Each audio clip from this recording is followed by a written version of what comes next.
Halo, Sobat Sejarah. Selamat datang di channel kami, tempat di mana kita akan menyelami kisah legendaris dan sejarah menarik dari seluruh penjuru Indonesia. Dari kerajaan-kerajaan kuno hingga mitos yang masih hidup hingga kini, kita akan mengungkap cerita yang jarang diketahui.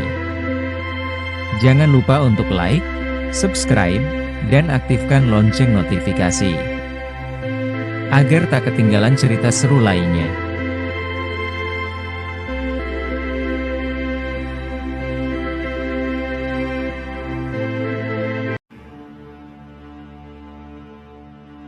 Pada zaman dahulu kala, ada sebuah kerajaan besar di Jawa Timur, bernama Kerajaan Medang Kahuripan dan rajanya adalah Prabu Airlangga.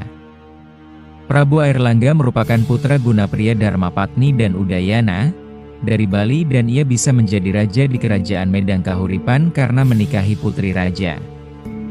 Saat memasuki usia senja, Prabu Airlangga ingin bertapa dan ingin menurunkan tahtanya kepada putri sematawayangnya dari permaisurinya, yaitu Putri Dyah Sanggramawijaya. Putri Dyah adalah putri yang cantik jelita, dan mendengar keinginan ayah tersebut, sang putri justru menolaknya karena tidak memiliki keinginan untuk meneruskan tahta. Justru, sang putri memiliki keinginan untuk menjadi seorang pertapa. Prabu Airlangga menyampaikan bahwa besar harapannya putrinya mau naik tahta, tetapi dia juga tidak melarang keinginan remajanya untuk menjadi seorang pertapa. Setelah mendapat restu dari Prabu Airlangga, Putri Dyah berangkat menuju ke sebuah gua bernama Goa Selomangleng. Kemudian Putri Dyah Sanggramawijaya mengganti namanya menjadi Putri di Dewi Kilisuci. Sementara itu, Prabu Airlangga yang tidak bisa mewariskan tahtanya kepada putri sematawayangnya akhirnya menyerahkan tahta kerajaan kepada putra selirnya. Namun, muncul masalah baru karena selir memiliki dua orang putra, yaitu Raden Jayengrana atau Mapanji Garasakan dan Raden Jayawarsa atau Sri Samarawijaya. Memiliki dua orang putra, akhirnya Prabu Airlangga pun menjadi kebingungan dan bimbang karena khawatir jika ia menyerahkan tahta ke satu putra selirnya, akan menimbulkan iri hati dan peperangan. Sang Prabu akhirnya mencari jalan keluar yang adil untuk kedua putranya.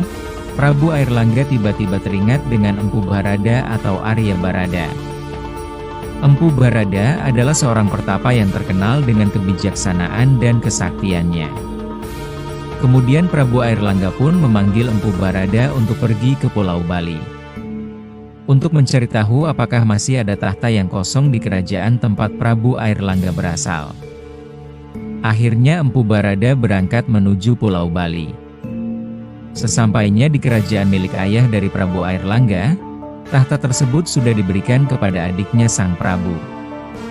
Empu Barada akhirnya pulang dan melaporkan kabar bahwa tahta yang ada di kerajaan tempat Prabu Airlangga berasal sudah terisi. Tahta tersebut sudah diberikan kepada adik bungsu Prabu Airlangga. Hal itu tidak menjadi masalah baginya, tetapi dari raut wajahnya yang terlihat masih kebingungan, sehingga Prabu Airlangga kembali memanggil Empu Barada.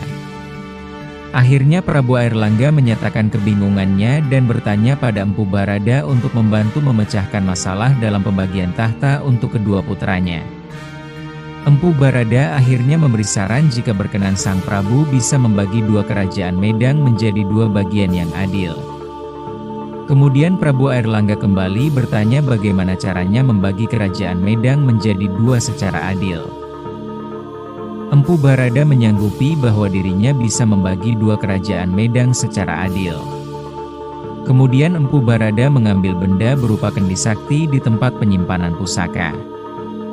Menggunakan kesaktiannya, Empu Barada mengambil air dari 7 sumber mata air yang dimasukkan ke dalam kendi tersebut.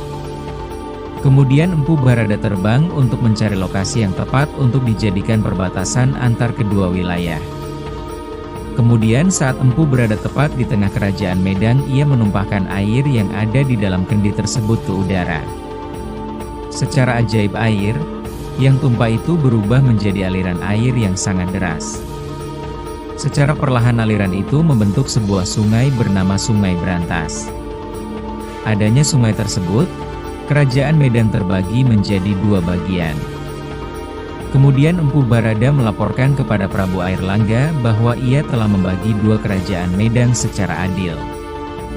Setelah itu, Prabu Airlangga segera menyerahkan tahta kedua bagian tersebut kepada kedua putra yaitu Raden Jayangrana dan Raden Jayawarsa. Satu bagian yang diserahkan kepada Raden Jayangrana diberi nama Kerajaan Jenggala yang terletak di bagian barat Sungai Brantas. Sedangkan bagian yang diberikan kepada Raden Jayawarsa diberi nama Kerajaan Panjalu yang berada di sebelah timur Sungai Brantas. Setelah dua bagian kerajaan secara resmi diberikan kepada kedua putranya, Prabu Airlangga dengan tenang pergi bertapa ke sebuah tempat bernama Pancangan. Selama masa pertapaannya Prabu Airlangga mengganti namanya menjadi Maharesi Gentayu.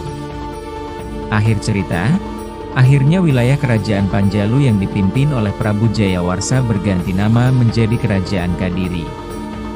Kemudian, Kerajaan Kadiri berubah menjadi Kota Kediri yang terletak di Kota Kediri saat ini.